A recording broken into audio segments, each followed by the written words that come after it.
Hello students, आज science की class में हम आपको डिफ्यूजन के बारे में बताएंगे, विसरण के बारे में बताएंगे। ये क्या कहलाता है? विसरण एक प्राकृतिक रासायनिक क्रिया है जिसके द्वारा विभिन्न पदार्थों के कण, विसरण को क्या बताया गया है? प्राकृतिक रासायनिक क्रिया होती है जिसके द्वारा विभिन्न प्रकार के कण, कण का मतलब क्या हो जाएगा बच्चों?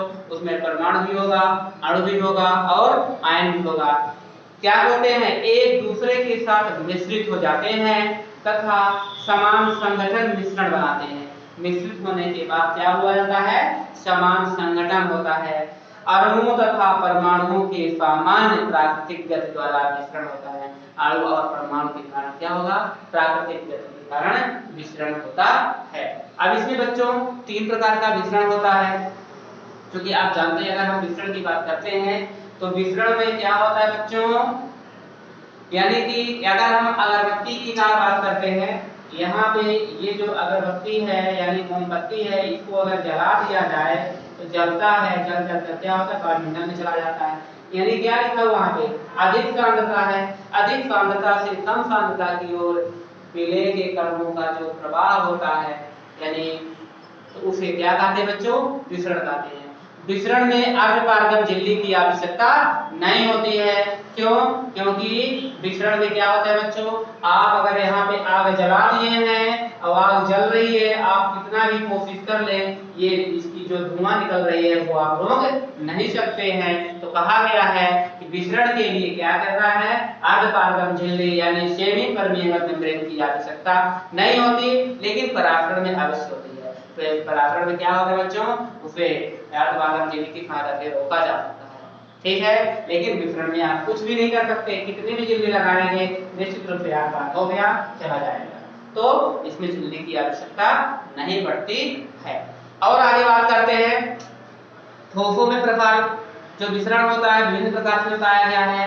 ठोसों में प्रसार, द्रवों में विसरण, ठोसों में विसरण, द्रवों में विसरण और गैसों में विसरण। इसको भी थोड़ा देख लेते हैं। ठोसों में विसरण,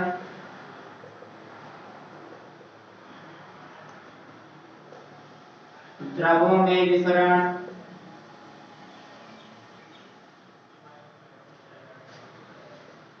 और तीसरा पॉइंट होता है गैसों में विसरण। तीन प्रकार का विसरण बताया गया है। ठोस में किस प्रकार का विसरण होगा, द्रव में किस प्रकार का होगा और गैस में किस प्रकार का होगा। देखिए इसकी बात करते हैं। ठोस विसरित नहीं होते क्योंकि ठोस के कण बहुत दृढ़ता से बंधे होते हैं, इनके अणु बहुत कम गति करते हैं। यानी इतना मजबूती से ये बंधे होते हैं, दृढ़ता के रूप में स्ट्रांग होते हैं, यानी इनके जो कण होते हैं गति नहीं करते, और गति नहीं करेंगे तो क्या होगा? ठोसों में विसरण नहीं होगा, ठीक। दूसरा पॉइंट बात करते हैं द्रवों में विसरण। द्रव एक दूसरे में आसानी से विसरित होता है। एक्स वाई जेड यदि हम बाहर लेते हैं तो भी अगर यहाँ पे अगर इसको डाला जाता है, गिराया जाता है, तो निश्चित धीरे धीरे क्या होगा? बह जाएगा। पानी लेंगे, पानी भी क्या होगा? बह जाएगा। ऑयल लेंगे तेल, वो भी धीरे धीरे बह जाता है। यानी द्रवों में विसरण की गति निश्चित रूप से होती है। तो आप इसमें आसानी से लिख सकते हैं द्रव एक दूसरे में आसानी से विसरित हो जाते हैं, क्योंकि द्रव के कण एक दूसरे से ठोस की तुलना में क्या होता है? अधिक दृढ़ता से नहीं बंधे होते हैं। यानी ठोस में जो अधिक दृढ़ता से बंधा होता था, लेकिन द्रव में क्या होगा? वो दृढ़ता से नहीं, मजबूती से नहीं बंधा हुआ है। मतलब इसमें गति का गुण निश्चित रूप से पाया जाता है और धीरे धीरे धीरे धीरे करके बह जाना शुरू हो जाता है, यानी बहना शुरू हो जाता है। तो मतलब कहना चाहिए कि द्रवों में विसरण की गति होती है, ठीक। तीसरा पॉइंट होता है आपका गैसों में विसरण। गैसें सरलता से विसरित हो जाती हैं क्योंकि गैसों की अणु सरलता से गति कर सकते हैं। जब गैसें गर्म होती हैं ये बड़ी सरलता से विसरित होती हैं। विसरण समान अवस्था अथवा विभिन्न अवस्थाओं में हो सकता है, कोई जरूरी नहीं है कि समान हो अवस्था। यानी जो विसरण में गैसों में विसरण की जो दर होगी वह कभी भी किसी समय यानी विसरित हो सकती है। यानी इसमें क्योंकि ये द्रव है, अगर द्रव की बात करूंगा तो मतलब है जब आप द्रव या पानी या आयन रखेंगे तभी धीरे धीरे विकसित होगा। लेकिन अगर गैस की बात होती है, गैस निश्चित रूप से अगर रिलीज करती है तो बिना कुछ किए अपने आप सीधे बर्तन में, चाहे जिस बर्तन में जाएंगे यानी बाहर ही रह जाएंगे। एलपीजी की गैस बात करते हैं, अगर मान लो एलपीजी गैस बहती है तो निश्चित रूप से क्या होगा, पूरे कमरे में छा जाती है। मतलब कहना चाहिए कि द्रवों में की तुलना में गैस में मिश्रण और अधिक होता है। तो ये आपका रहा विसरण समझ में आ गया ना। उसको हम एक डेफिनेशन के आधार बताया। अगर हम यहाँ पे मान लीजिए बहुत सारा पानी भरा हुआ है, शहद भरा हुआ है, ऑयल भरा हुआ है, तो वहां पे ज्यादा है ना, और कहाँ जाएगा, धीरे धीरे बहना, यानी धीरे धीरे क्या करेगा, बहेगा। तो मतलब कहना चाहिए यहाँ पे अधिक है और जो बह रहा है तो कम होगा निश्चित रूप से। जब यहाँ पे वस्तु रखी हुई है, ऑयल मान लीजिए यहाँ पे रखा हुआ है, अब ये धीरे धीरे बहने का गुण आएगा तो क्या होगा, जब यहाँ अधिक मात्रा में है यानी मैक्सिमम कंडीशन में है तब तो इसे हम क्या करते हैं, मैक्सिमम कंडीशन में है। अब क्या होगा, धीरे धीरे बहने शुरू होगा। यहाँ तो कुछ नहीं है, जब यहाँ पे कुछ नहीं है, यहाँ पे क्या है बच्चों, मान लीजिए हम मिनिमम,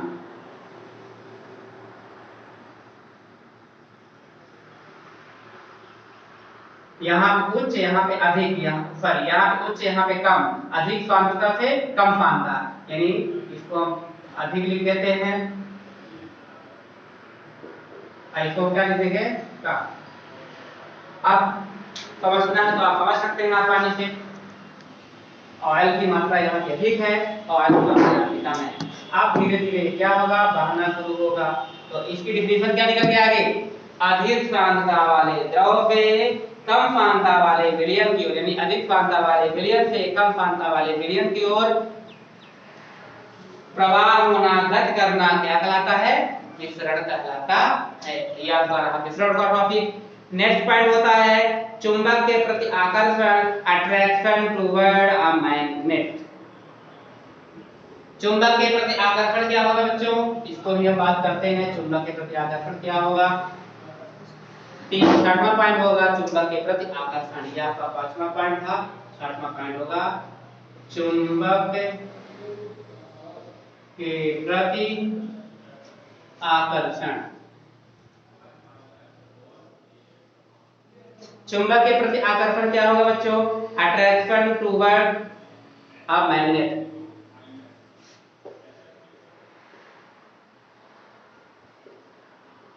attraction toward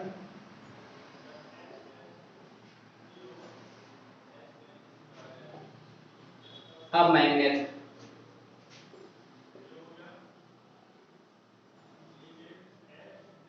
ठीक, चुंबक के साथ किस प्रकार का अट्रैक्शन होगा बच्चों, तो इसको भी देख सकते हैं।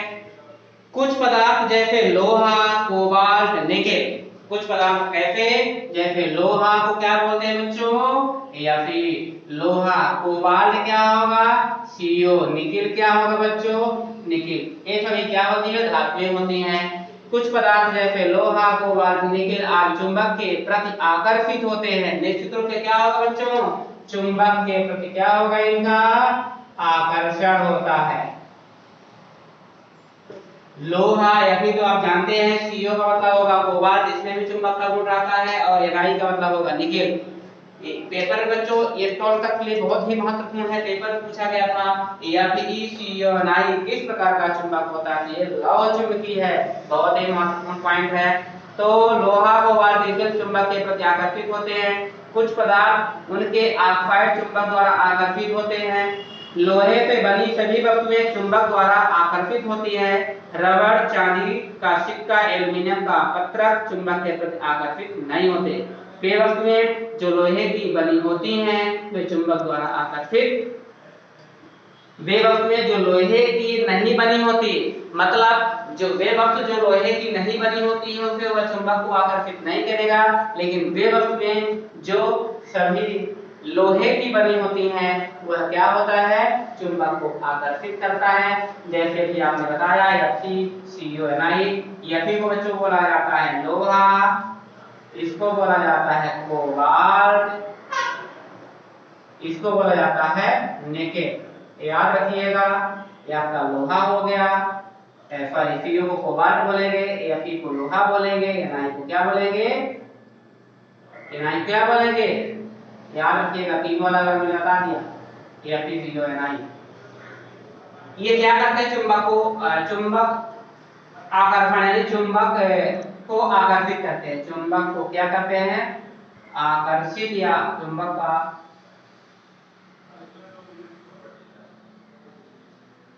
चुंबक को आकर्षित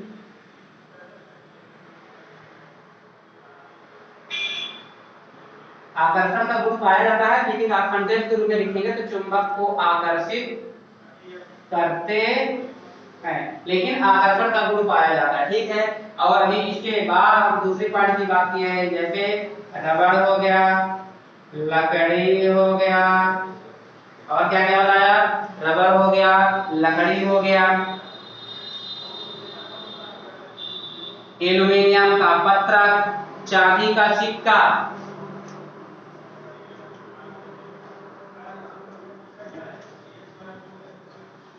चांदी का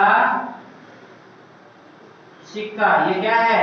ये सब क्या होते हैं? इन्हें चुंबक आकर्षित नहीं करते हैं। तो ये आपका रहा चुंबक के आकर्षण के बारे में जानकारी दिया, और आपका डिफ्यूजन यानी विकिरण के बारे में जानकारी प्राप्त कर चुके हैं। तो बच्चों, आज हम लोग डिफ्यूजन विकिरण के बारे में पढ़ा, अट्रैक्शन मैग्नेट यानी चुंबक के प्रति आकर्षण के बारे में पढ़ चुके हैं। इसके पहले हम पारदर्शिता भी पढ़ चुके हैं, ट्रांसपेरेंसी यानी पदार्थ की जितनी भी प्रकृति थी मैं आपको बता दिया हूं। इसके पश्चात आपको प्रश्नोत्तर लिखाया जाएगा। आपसे यह आपको यह बताना चाहूंगा कि आप इन्हीं सभी वीडियो को आप देखें, और इसके पश्चात जब प्रश्नोत्तर लिखा जाएगा तो प्रश्नोत्तर को लिखिए, समझिए और उसे लर्न कीजिए, क्योंकि एक एक अध्याय आप धीरे धीरे याद करते रहेंगे तो याद हो जाएगा। और अगर चाहेंगे कि नहीं तुरंत सभी चैप्टर याद हो जाएगा तो कोई पॉसिबल नहीं है। मतलब कहना चाहिए कि आप उसे याद करें, समझें, पढ़ें। जो क्वेश्चन आपसे नहीं बनता है उस क्वेश्चन को कमेंट कीजिए, आपके क्वेश्चन का जवाब दिया जाएगा। ठीक बच्चों, लेकिन पढ़ना जरूर है और याद करना अति आवश्यक है। और इसका जो इस चैप्टर का यानी 4th चैप्टर का जो क्वेश्चन आंसर होगा हम आपको नेक्स्ट वीडियो में देंगे। और अगर आपको कोई क्वेश्चन नहीं बन रहा है कमेंट कीजिए। ठीक है बच्चों, ओके, गुड डे।